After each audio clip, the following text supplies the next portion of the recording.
আজ ঈদের চতুর্থ দিন। রাজধানীর ব্যস্ততম শহরগুলা আজও ফাঁকা। রাজধানীর ব্যস্ততম শহর সে কারণ বাজার থেকে দেখা যাচ্ছে যে এই রাস্তায় প্রচণ্ড যানজট ও পাবলিক বাসের খুবই যানজট লেগে থাকে। কিন্তু ঈদের চতুর্থ দিন হওয়ার পরও রাস্তায় প্রাইভেট গাড়ি সহ কোনো পাবলিক যানবাহন একেবারে শূন্য।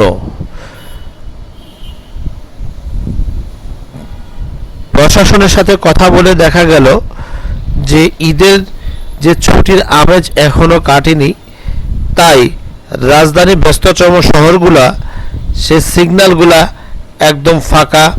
তারা স্বস্তিরে কাজ করতে পারছেন, তা জানালেন চোখ টিভিতে।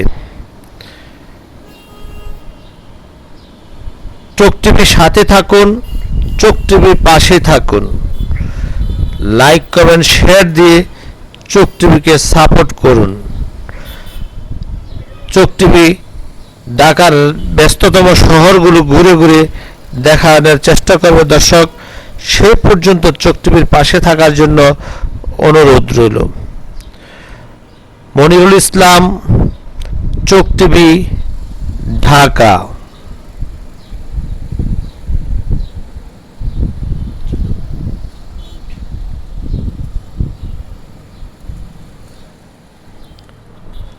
চোখ টিভিতে সংবাদ পাঠাতে স্ক্রিনে দেওয়া নাম্বারে কল করে অথবা হোয়াটসঅ্যাপে পাঠাতে পারেন। চোখ টিভির নাম্বার 01707666627।